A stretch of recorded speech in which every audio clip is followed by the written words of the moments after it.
Mungkin sudah lebih melihat ke arah tahun 2023 dibandingkan, hanya 2022 yang tersisa 1 bulan lagi.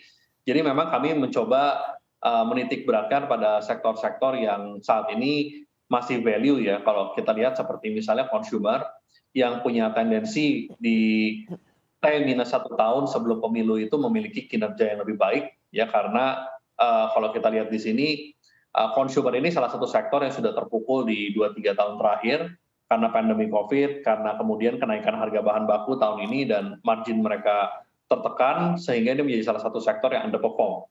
Sekaligus menjadi salah satu sektor yang juga value dan menarik untuk disimak pada saat, nanti, tahun menjelang pemilu, ya karena kembali lagi pada saat tahun pemilu, akan ada sirkulasi atau perputaran uang yang sangat besar di masyarakat dan ini bisa membantu kinerja daripada sektor consumer. Ya, selain itu, banking sector ya karena kami juga melihat bahwa earnings daripada banking sector kita menjadi relatif masih sangat baik ya.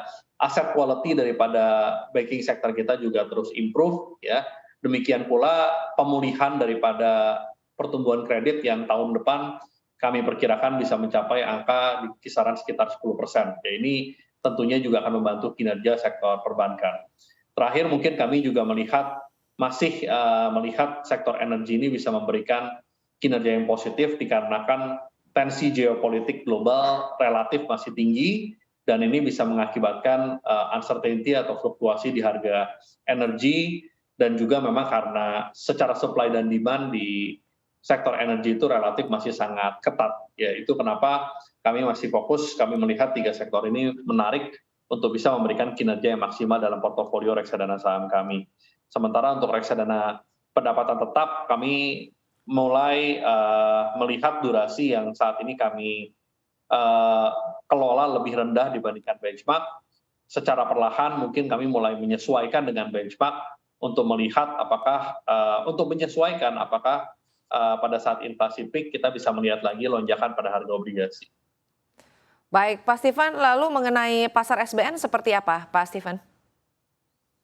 Ya, seperti yang tadi saya sebutkan bahwa tahun ini kita ditopang oleh domestic investor, tapi tahun depan mungkin different ya. Kalau saya melihat value itu justru ada di obligasi berdenominasi US dollar ya seperti di Indonesia akrab disebut dengan obligasi Indon ya, Indon US dollar yang mana kita melihat pada saat nanti the Fed sudah mulai mempertimbangkan untuk melakukan pivot ya yield US dollar ini sangat menarik ya. Kalau kita bicara 1 year atau obligasi dengan tenor 1 tahun di mata uang US dollar, obligasi pemerintah Indonesia itu bisa memberikan imbal hasil di atas 5%, ini tentunya menjadi value yang sangat atraktif ya.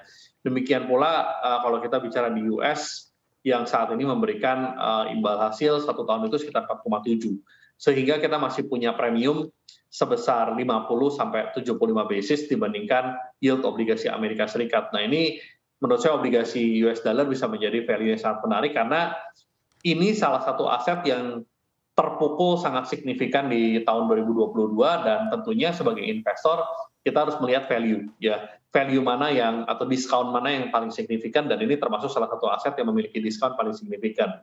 Sementara di pasar SBN saya pikir pemerintah akan lebih balance ya di tahun 2023 menyeimbangkan antara issuance dan potensi demand yang akan terjadi karena pada saat siklus suku bunga masih mengalami kenaikan, ya tentunya seperti tahun ini kita lihat pemerintah akan menyesuaikan dari sisi issuance sehingga supply daripada bond kita ini lebih terbatas dan stabilitas daripada imbal hasil kita lebih terjaga.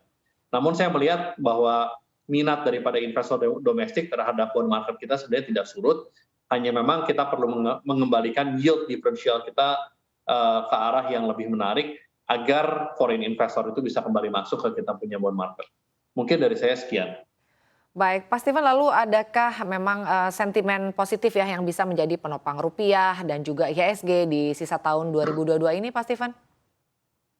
Ya, saya pikir potensi daripada terjadinya window dressing di akhir tahun, ya kemudian kita bicara katalis positif lain seperti improving economic data. Saya melihat bahwa sekarang setiap penurunan dalam laporan angka inflasi di Amerika itu bisa memperkuat perspektif investor untuk kembali berinvestasi baik di pasar saham maupun pasar obligasi. Demikian pula tone daripada The Fed yang semakin dovish ini juga bisa membantu risk appetite investor kembali positif di aset-aset yang beresiko. Saya juga melihat dengan data ekonomi Indonesia yang cenderung masih membaik, ya ini juga masih akan menjadi katalis yang positif seperti misalnya tadi data manufacture yang masih ada di zona ekspansi. Kemudian kita juga melihat apabila nanti inflasi ternyata lebih baik dari ekspektasi, tentunya ini juga bisa menjadi katalis positif tersendiri bagi pasar saham domestik di sisa akhir tahun 2022.